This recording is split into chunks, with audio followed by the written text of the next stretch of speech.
नर्मदे हर सुबह के 5:30 बजे। आज 3 मार्च बुधवार, हमारी यात्रा का 30वां दिन। बीती रात हम वेलू गांव में रुके थे, हनुमान मंदिर में। अब यहाँ से आगे हम प्रस्थान करेंगे। नर्मदे हर। पीछे देख रहे आप वेलू गांव और ये हनुमान मंदिर। हनुमान मंदिर में सुबह की चाय और बाल भोग।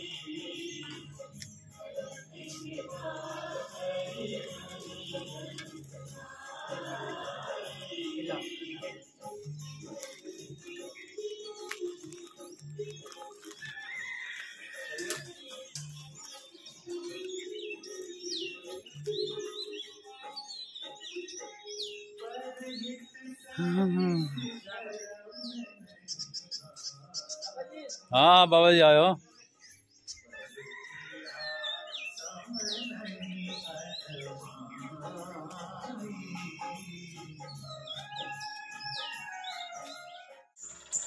सीधा सीधा ऊपर। कल हम इस वाले रास्ते से आए थे। जाने के लिए मंदिर से सीधा रास्ता है। यहाँ से आगे भावपुरा और सीधा मणि नागेश्वर।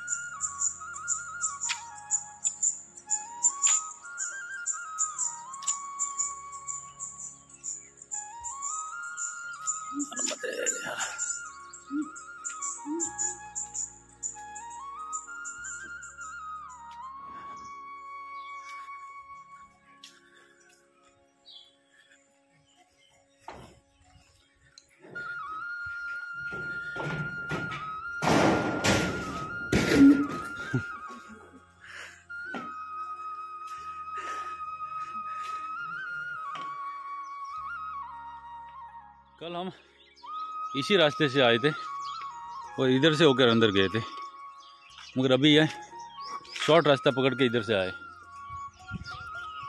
नर्मदे बाबा जी, नर्मदे।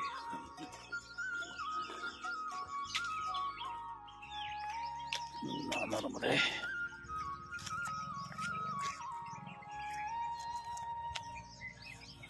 नमामि माता नर्मदे।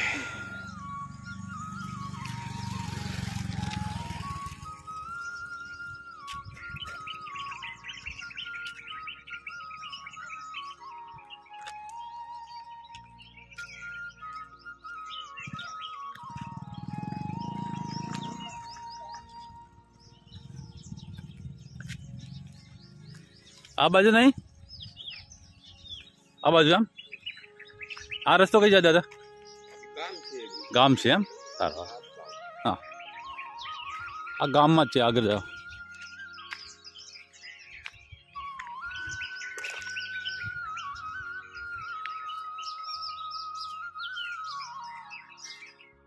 नर्मदे हर, नर्मदे हर।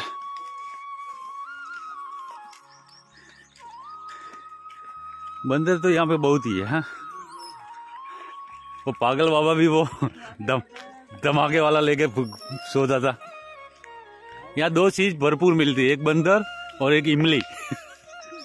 इमलिया और अपने मंदिर के वहाँ अभी रुके थे, वहाँ भी सामने ढगला इमलिया थी ऊपर।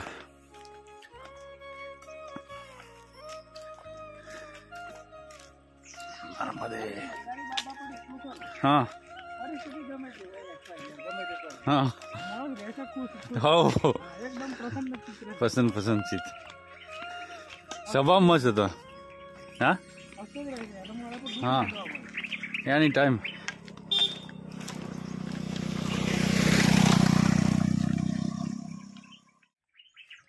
ये दिख रहा है, ये गिरनारी आश्रम। कल रात को बोल रहा था ना वो भाई।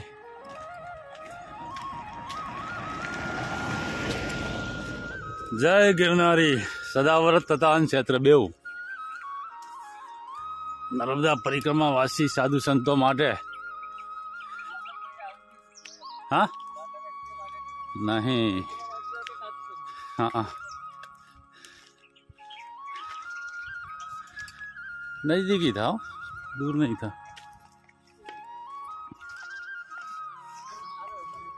अंदर है, दिखाई दे रहा है। हाँ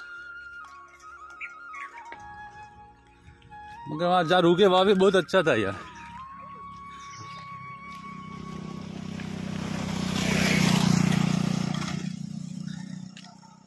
आश्रमों में अच्छी सुविधा होती है, मगर जो गांव वाले करते हैं वो ज्यादा अच्छी होती है।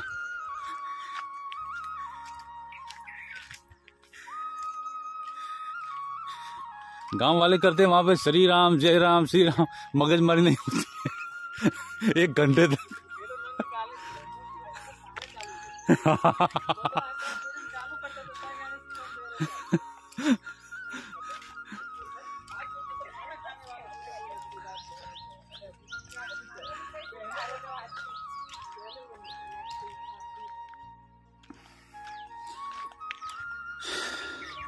नर्मदे हर दादा। हाँ बापूरा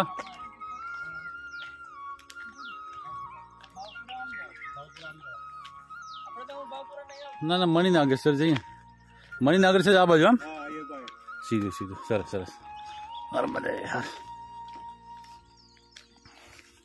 अब बापूरा गाँव में से नहीं बराबर।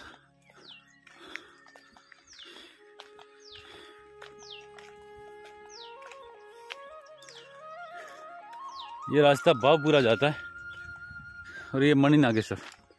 दादा ने पूछी लो, दादा खबर है सर। मोटा કેટલું છે અહીંથી?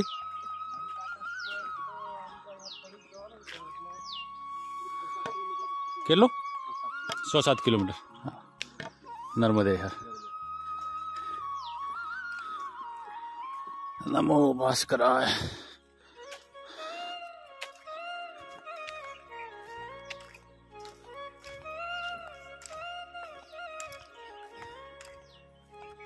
ये काका ने 6-7 किलोमीटर बताया, मतलब 10 किलोमीटर पकड़ लो मणिनागेश्वर 10 किलोमीटर पकड़ लो, એટલે વાંધા નહીં, પણ 10 किलोमीटर होगा कम से कम।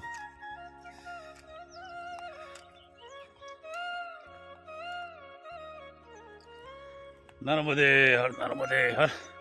सुबह के 7:15 बजे और अभी हम बापूरा से आगे मणिनागेश्वर के लिए जा रहे हैं। एक कमेंट आई थी मयूर भाई की। मयूर भाई का कहना है कि आप गुजरात में कहाँ से हो? तो मयूर भाई, गुजरात में मैं आणंद जिले से हूँ। दूसरी एक कमेंट आई थी श्री राजेश भट्ट जी की। राजेश भट्ट जी का कहना था कि गुजरात में अब तक प्रवास का आपका अनुभव कैसा रहा आश्रमों के बारे में। तो राजेश जी, अब तक का गुजरात में प्रवास का अनुभव अच्छा ही रहा। जहाँ भी गए बहुत ही आतिथ्य भाव से हमारा स्वागत किया गया, कहीं पर कोई तकलीफ नहीं हुई। नर्मदे हर नर्मदे नर्मदे हर। खींच लो फोटो खींच लो, बहुत ही अच्छा लोकेशन है नर्मदे हर।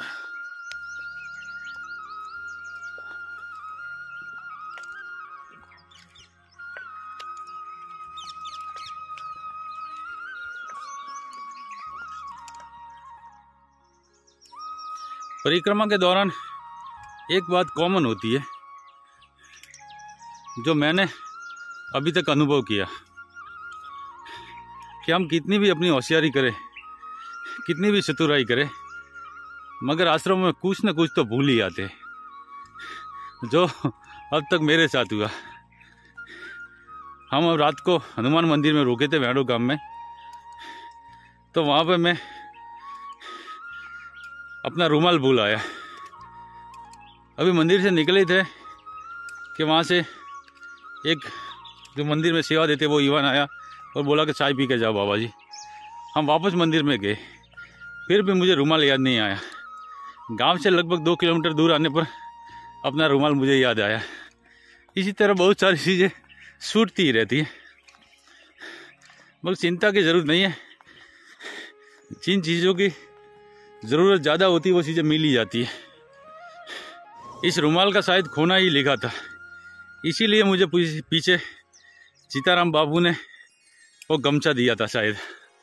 नर्मदे हर। परिक्रमा में मेरे दोनों हाथ, कभी एक भी हाथ खाली नहीं रहता था। एक हाथ में मोबाइल, एक हाथ में लाठी। तो आज मैंने एक जुगाड़ लगाया, एक रस्सी लाठी को बांधकर ऐसे धनुष की तरह बना दिया, तो एक हाथ फ्री रहता है, जिससे मैं दूसरे मोबाइल में कमेंट पढ़ सकता हूँ। नर्मदे।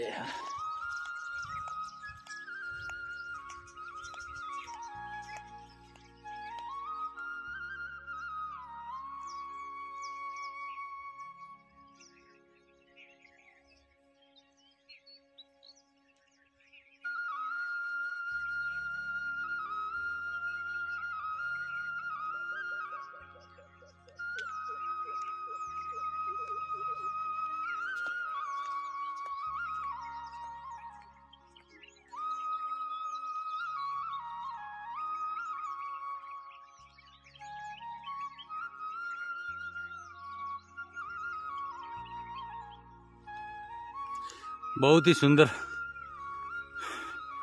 फार्म हाउस है किसी का,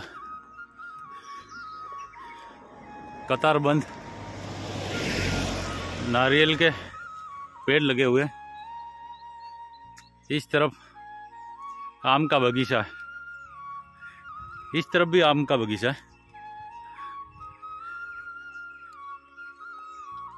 सिर्फ रास्ते के किनारे पर ये नारियल के पेड़ लगाए हुए हैं।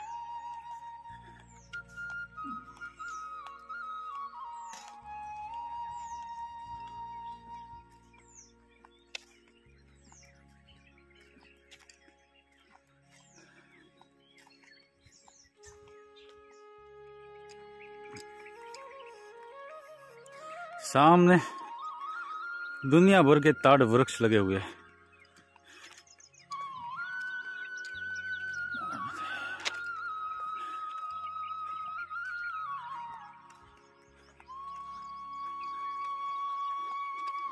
ताड़ वृक्षों से किसी भी जगह का सौंदर्य निखर कर उभरता है।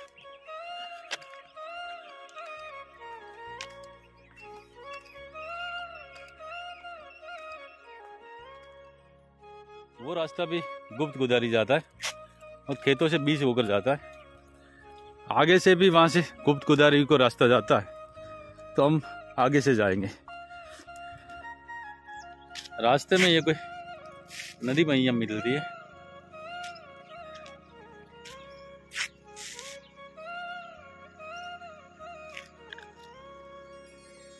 ये पार करके एक रास्ता गुप्त गुदारी को जाता है।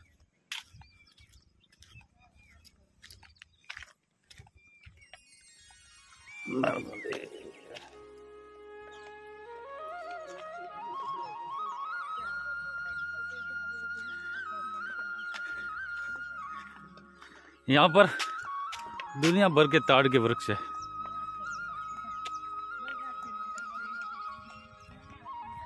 मिथुन जी, ओ मिथुन जी, ओ ताड़ देखो, ताड़ आगे देखो, आगे बहुत सारे।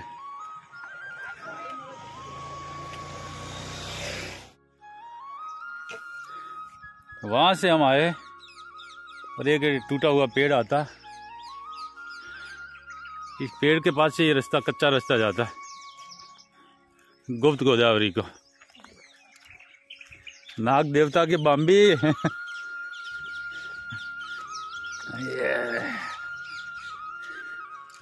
ये रास्ता गुप्त गोदावरी को जाता है। वहां से 67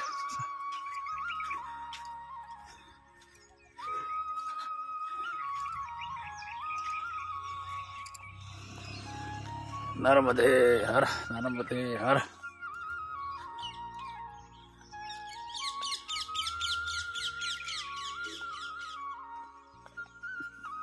यह है गुप्त गोदावरी का रास्ता। पीछे से हम लगभग आधा किलोमीटर चलकर आए और 1 आध किलोमीटर और आगे बता रहे। पहले मैं आपको गुप्त गोदावरी के दर्शन करवाता हूँ, फिर उसके विषय में कुछ जानकारी देने का प्रयास करूंगा। नर्मदे।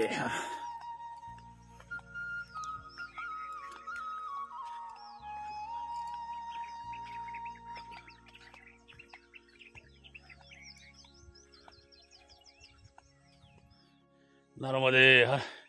ये गुप्त गोदावरी का जो रास्ता है वो बहुत ही भूल भुलैया जैसा है। मतलब कि बहुत सारी पगडंडियाँ मिलती है, मगर हमें उसी पगडंडी का अनुसरण करना है जो हमें पुरानी लग रही हो और थोड़ी बड़ी लग रही हो। और ज़रूरत पड़े तो थोड़ी देर खड़े रहकर किसी के आने का इंतज़ार करो और पूछ कर आगे बढ़ो, क्योंकि ऐसी बहुत सी पगडंडियाँ इससे आगे मिलती है। कोई फिक्स एक रास्ता नहीं है। नर्मदे। हमारे साथी भी कब के दिखाई नहीं दे रहे, पता नहीं कौन से रास्तों से भी आगे बढ़े। नर्मदे।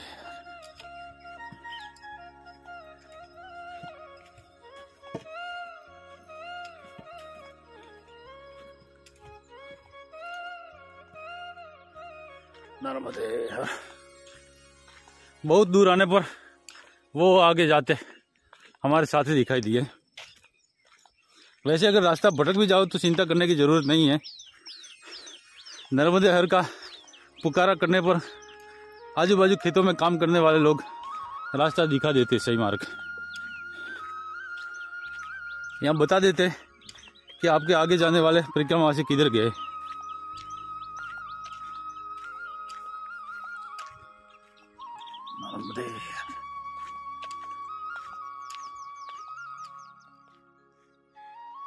ये हमारा शॉर्टकट था शायद। खेतों के रास्ते से आगे आने पर ये डॉमर रोड मिल जाती है। अगर घूम के आते तो हम इधर से आते। वो हमारे साथ ही आगे जा रहे, इसी तरफ हमें भी जाना। मेन रास्ते से वहां से आने से ये बोर्ड दिखाई देता है, गुप्त गोदावरी धाम श्री सिद्धेश्वर महादेव, मुकाम सरसाठ, तालुका झगड़िया, जिला भरूच। अब हम नर्मदा जिले से भरूच जिले में आ गए। ये रास्ता गुप्त गोदावरी को जाता है।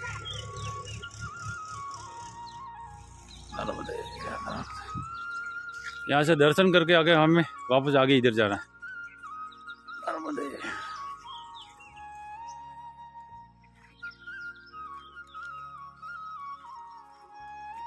ये सामने दिख रहा है ये गुप्त गोदावरी, बहुत ही पौराणिक और प्राचीन तीर्थ है।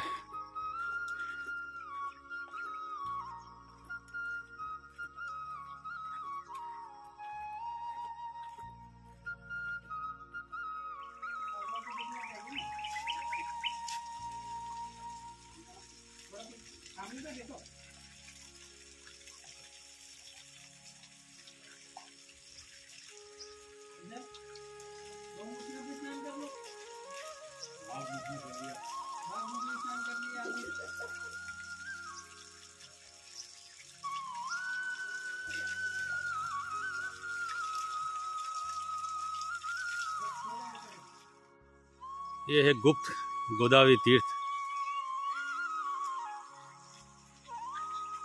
दरअसल बहुत वर्षों पूर्व गुजरात के महाप्रतापी शासक सिद्धराज जयसिंह सोलंकी को एक बार रक्तपीत का रोग हुआ था, तो उनको किसी संत महात्मा ने कहा कि अगर तुम गोदावरी के तट पर श्री त्र्यंबकेश्वर के दर्शन कर गोदावरी में स्नान करोगे तो तुम्हारा रक्तपीत का रोग चला जाएगा। तो राजा अपने लाव लश्कर के साथ गोदावरी दर्शन को निकले और रास्ते में इस जगह पर आकर रुक गए। राजा की पीड़ा बहुत बढ़ गई थी, तो उन्होंने अपने परिवार को आगे बढ़ने को कहा और कहा कि माँ गोदावरी से प्रार्थना करना, मैं यहीं पर रहकर उनकी भक्ति करता हूँ। इस तरफ रानी और उनका राजा का सारा परिवार त्र्यंबकेश्वर पहुंचा और सिद्धराज की अच्छी सेहत की कामना से पूजा अर्चना की। सिद्धराज जय सिंह की भक्ति से प्रसन्न होकर उन्हें स्वप्न में आकर ये कहा कि राजा, तुम्हें त्र्यंबकेश्वर आने की ज़रूरत नहीं, मैं स्वयं यहाँ पर प्रकट होती हूँ और इस जल से 7 दिन तक स्नान करना तो तुम्हारा रक्तपित्त का रोग चला जाएगा। और इस तरह यहाँ पर माँ गोदावरी प्रकट हुई। पूर्व में यहाँ पर 7 मुख हुआ करते थे, अभी तो सिर्फ 2 ही मुख है, दूसरे बंद हो गए। इस तरह उनका रक्तपित्त का रोग चला गया तो राजा सिद्धराज जय सिंह ने अपने नाम पर सिद्धेश्वर महादेव की स्थापना की। नर्मदे नर्मदे श्री त्र्यंबकेश्वर महादेव। जिस तरह गोदावरी तट पर त्र्यंबकेश्वर महादेव स्थापित है, उसी तरह उन्हीं के नाम पर यहाँ पर त्र्यंबकेश्वर महादेव की स्थापना की गई। और जो सामने शिवलिंग देख रहा है वो राजा सिद्धराज के नाम पर सिद्धेश्वर तीर्थ है। नर्मदे नर्मदे।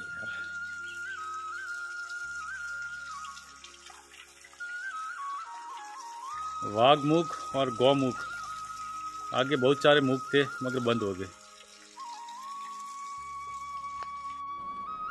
दोस्तों, अगर आपको हमारा वीडियो अच्छा लगा हो तो लाइक करें, अपने मित्रों में शेयर करें और हमारे चैनल को सब्सक्राइब जरूर करें। नर्मदे हर।